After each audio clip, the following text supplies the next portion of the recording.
हमारे साथ दो छात्र डीयू के मौजूद हैं। मेरा नाम विशाल है। नमस्कार दोस्तों, मेरा नाम हिमांशु सिंह है। और सीईटी पीजी क्या है विशाल, और क्या होता है, कितने क्वेश्चंस आते हैं, नेगेटिव मार्किंग क्या होती है, अगर किसी बच्चे को प्रिपेयर करना है तो क्या सिलेबस है मोटा मोटा। अगर कोई प्रिपेयर करना चाहता है हिमांशु तो उसे कितने नंबर लाने चाहिए, टॉप की 5 यूनिवर्सिटीज कौन कौन सी, इन्हीं में एडमिशन लेना है तो 220 प्लस आप स्कोर करते हैं तो एकदम सेफ रहेंगे। तो फॉर्म भरते समय या कब तक नोटिफिकेशन आ जाता है, कब तक एग्जाम्स हो जाते हैं, ये सिलेबस कंप्लीशन में, स्ट्रेटजी बनाने में, आपको तैयारी कराने में द हिस्टोरिका का आपके एग्जाम में कितना योगदान रहा है। जो फ्री मटेरियल्स का आपने यूज़ किया, कितना द हिस्टोरिका फ्री में कितना कंटेंट देता है। कोई बच्चा प्रिपेयर कर रहा है तो एज ए मोटिवेशन आप क्या बोलेंगे, अगर वो हार मानने की सोच रहा है या सोच रहा है कि उससे नहीं हो पाएगा तो आप क्या बताएंगे। नमस्कार साथियों, स्वागत है आप सभी लोगों का द हिस्टोरिका के इस ऑनलाइन लर्निंग प्लेटफॉर्म में। आशा करता हूं कि आप बेहतर होंगे और अपनी अपनी तैयारियों में व्यस्त होंगे। तैयारियां करना तो ज़रूरी है भाई, अच्छा तैयारी कर रहे होंगे आप या फिर सोच रहे होंगे स्टार्टिंग से तैयारी करने की। तो हमारे साथ दो छात्र डीयू के मौजूद हैं और इनसे हम जानेंगे कि कैसे प्रिपरेशन स्टार्ट करनी है, basics of the CUET PG. तो ये हमारा आज का मोटो रहेगा। तो चलिए शुरू करते हैं। सबसे पहले विशाल अपना इंट्रो दे दीजिए और उसके बाद फिर हम आगे के क्वेश्चंस करेंगे। मेरा नाम विशाल है। मेरा एडमिशन इसी साल हिंदू कॉलेज में हिस्ट्री डिपार्टमेंट में हुआ है। ओके, और कितने मार्क्स थे? यूजी कहाँ से किया आपने? मैंने अपना यूजी भी college of vocational studies Delhi university में ही है, वहीं से किया है। ओके। और मेरे सीयूईटी पीजी में 168 मार्क्स थे। ओके, ठीक है। और आप अपना इंट्रो दे दीजिए। नमस्कार दोस्तों, मेरा नाम हिमांशु सिंह है और मैंने इसी साल सीयूटी के माध्यम से दिल्ली विश्वविद्यालय के इतिहास विभाग में एडमिशन लिया है और मेरे सीयूटीज़ में 193 मार्क्स थे। बहुत बढ़िया। तो आप दो छात्र हैं हमारे साथ। चलिए शुरुआत करते हैं। सीयूईटी पीजी क्या है विशाल, और इस स्ट्रक्चर को आप कैसे देखते हैं, और साथ ही साथ हिस्ट्री का एग्ज़ाम अगर क्यों दे बच्चा, उससे क्या होता है? सीयूईटी पीजी एक एंट्रेंस एग्ज़ाम है जिसके थ्रू बच्चे अलग अलग सेंट्रल यूनिवर्सिटीज़ में एडमिशन लेते हैं। ज़्यादातर बच्चों का सपना होता है जेएनयू, डीयू या बीएचयू जैसे यूनिवर्सिटी से पढ़ना। और जब से सीयूईटी पीजी का एग्ज़ाम आया है काफ़ी पैटर्न में भी चेंजेस आए हैं। जैसे मैंने दो बार दिए, 2024 और 2025 में। ओके। और दोनों साल ही पैटर्न काफ़ी चेंज था। 24 में काफ़ी ज़्यादा हिस्टोरियोग्राफी से बुक्स वगैरह काफ़ी पूछे थे और 25 में क्रोनोलॉजी बेसिस पे बहुत ज़्यादा पूछ लिया था। तो मेरे टाइम पे ही बहुत ज़्यादा पैटर्न में चेंज हो गया।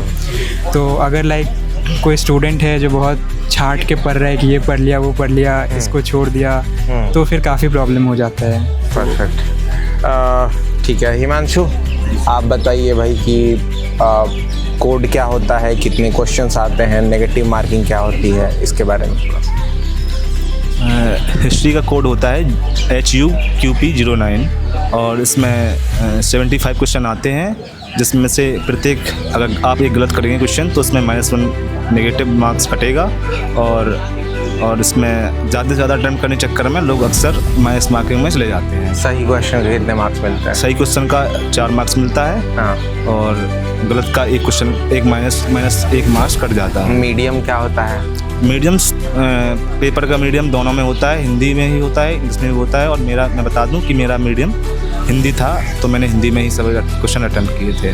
ठीक है। चलिए विशाल, आपसे नेक्स्ट क्वेश्चन है कि अगर किसी बच्चे को प्रिपेयर करना है तो क्या सिलेबस है, एक मोटा मोटी आप बताइए। क्या नहीं है वो भी बता सकते हैं आप।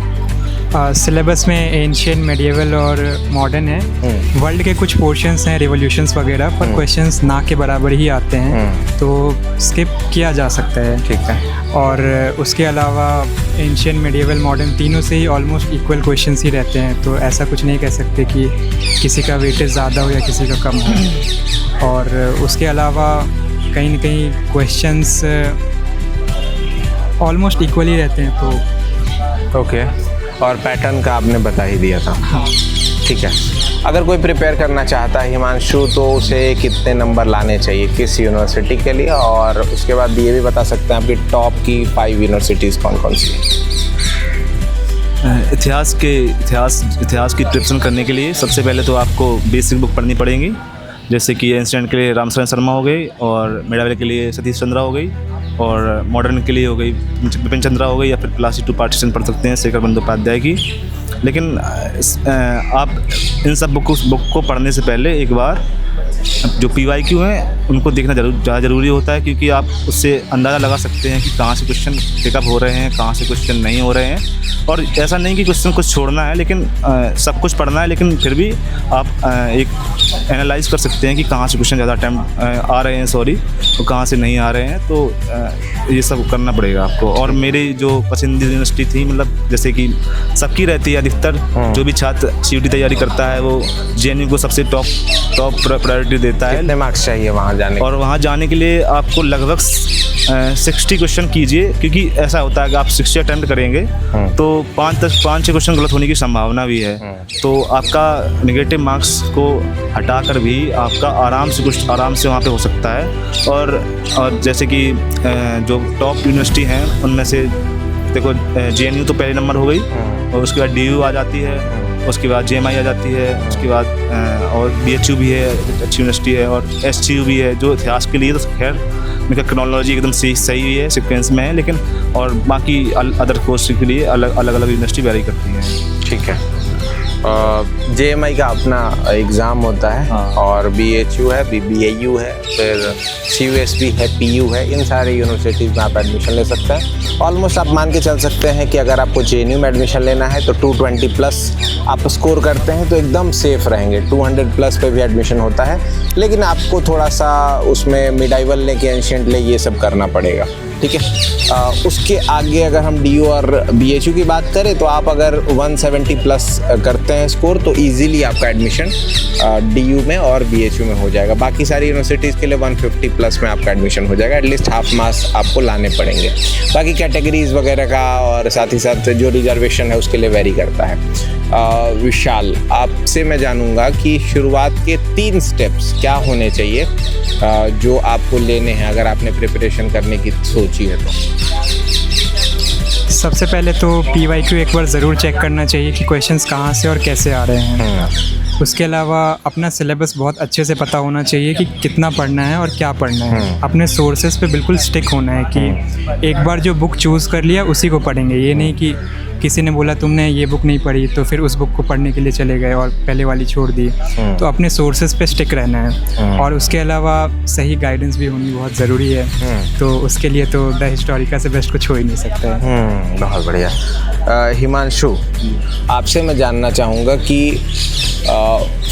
फॉर्म भरते समय या कब तक नोटिफिकेशन आ जाता है, कब तक एग्ज़ाम्स हो जाते हैं और कब तक प्रोसेस कंप्लीट हो जाता है मास्टर्स वगैरह में एडमिशन के लिए? इसके फॉर्म लगभग जनवरी के लास्ट तक आ जाते हैं या फरवरी के पहले वीक में आ जाते हैं।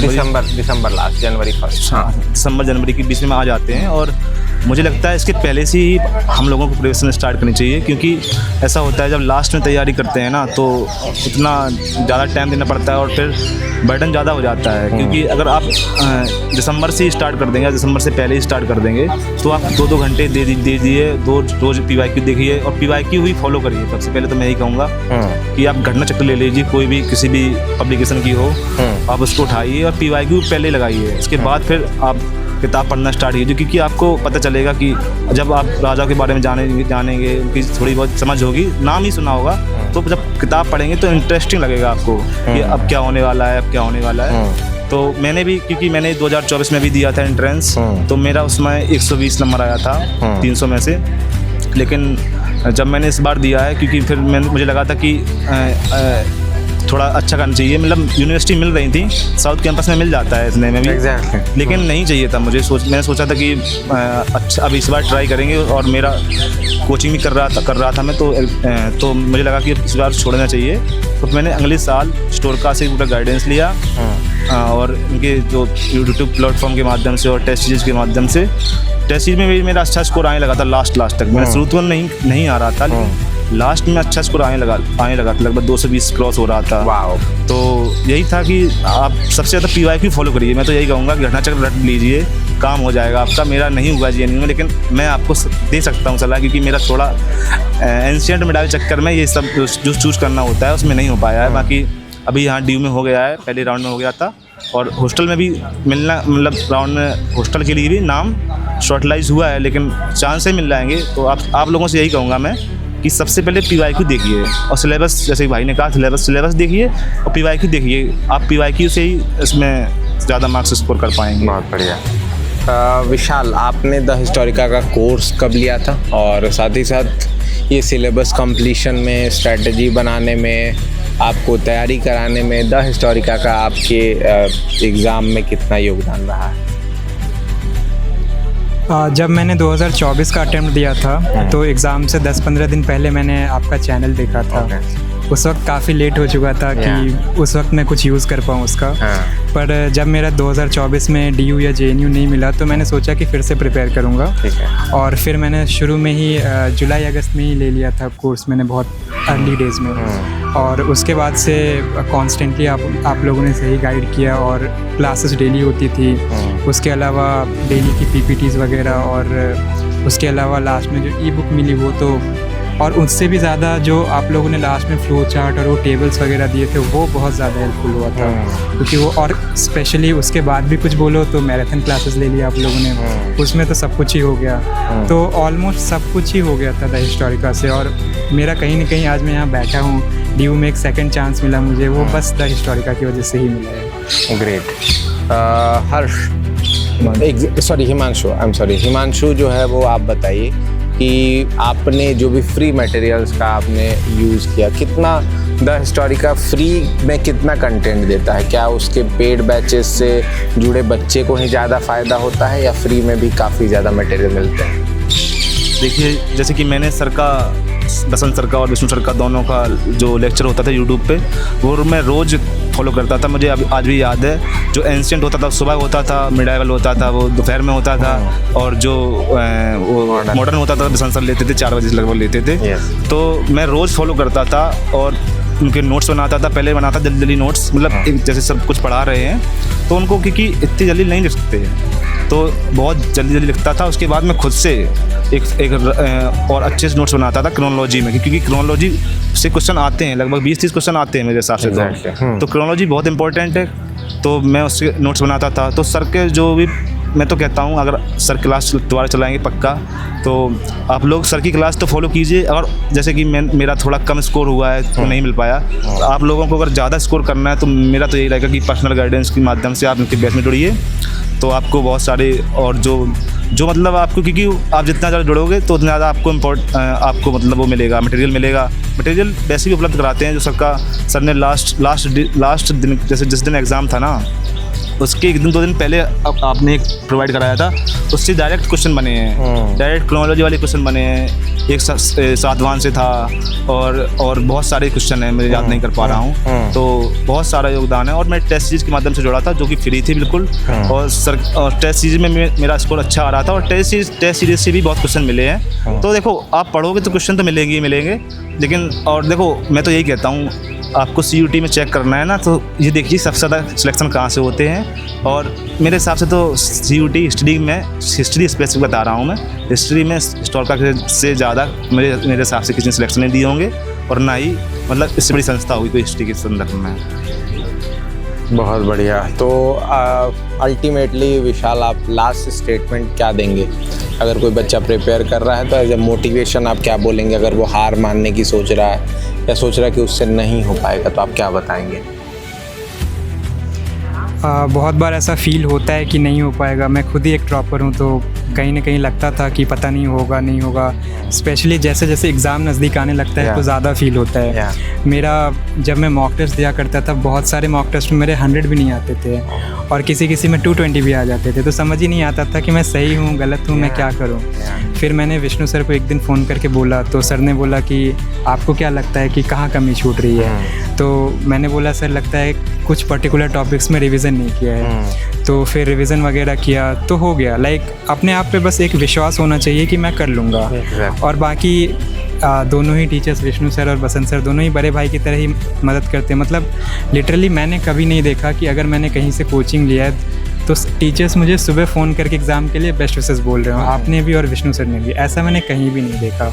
तो बस खुद पे विश्वास रखना और सर जो कंटेंट दे रहे हैं उस पे विश्वास रखने का, तो पक्का हो जाएगा। चलो, थैंक यू सो मच विशाल।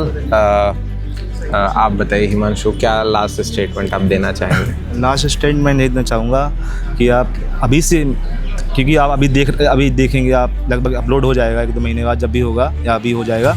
तो मेरे हिसाब से आप अभी से प्रिपरेशन स्टार्ट कर दीजिए, 1 घंटे दीजिए, सिर्फ PYQ ही देखिए। भले ही आप पढ़ना स्टार्ट नहीं कर रहे हैं अभी, आप हो सकता है सेमेस्टर में हो, तो आप PYQ देखिए, उसको देखना स्टार्ट कीजिए, सिलेबस देखिए कि कहाँ से क्या सिलेबस में लिखा हुआ है।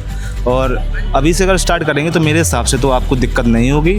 और ज़्यादा ही जैसे आप बाद में जब सेमेस्टर एंड के में सोचेंगे कि चलो जाना है, तो आप सोचेंगे, तो मेरे हिसाब से तो यही है कि जैसी फॉर्म आए उसके बाद से तुरंत अच्छे से प्रिपरेशन करनी हो फुल फ्लेज्ड, तो उसके लिए हिस्टोरिकल टीम से जुड़ जाइए और वहाँ से आपको सारी मदद मिलेगी। क्योंकि मुझे भी जब मैं 2024 में दिया था तो मैंने वास्तव में मतलब कहीं से नहीं जुड़ा था। मैं सोच रहा था मैं निकाल लूँगा, सेल्फ निकाल लूँगा, थोड़ा घमंड में था, निकाल लूँगा, UPSC तैयारी कर रहा हूँ, निकाल लूँगा। लेकिन नहीं, मैंने तब 2025 में अटेम्प्ट देने की सोच रहा था मैं, तब मैंने सर से कॉन्टेक्ट किया और मैं पूरी लगन से जुड़ा था सर के साथ। सर ने एडमिशन तक दिला दिया, तब तक सर ने साथ दिया है। आज सर साथ में भी हैं, यहाँ तक मिलने आए हैं। तो ऐसा तो मुझे लगता है कि कोई भी जो प्लेटफॉर्म है प्रोवाइड नहीं करा पाएगा। तो आप ये सब देख के आप समझ सकते हैं कि मैं क्या कहना चाह रहा हूँ। यही है। थैंक यू, बहुत बहुत धन्यवाद विशाल और हिमांशु, आप दोनों लोग जुड़े हमारे साथ और आपने जो आने वाले बच्चे हैं उनको गाइड किया, इसके लिए बहुत बहुत शुक्रिया। आप लोगों का भी बहुत बहुत धन्यवाद कि आपने यहाँ तक इस वीडियो को देखा। अगर ये वीडियो अच्छी लगी है तो वीडियो को लाइक करिए और साथ ही साथ एक प्यारा सा कमेंट अपने सीनियर्स के लिए देते हुए ज़रूर जाइएगा। बाकी चैनल को सब्सक्राइब कर लीजिए, बेल आइकन हिट कर लीजिए और साथ ही साथ अगर आप प्रिपरेशन करना चाहते हैं द हिस्टोरिका से तो हमारा जो बैच है वो लॉन्च हो चुका है, टेस्ट सीरीज़ भी आ चुका होगा प्रॉबेबली, तो आप जाकर के ऐप को डाउनलोड कर लीजिए और वहाँ से आप प्रिपरेशन स्टार्ट कर सकते हैं। बहुत बहुत धन्यवाद।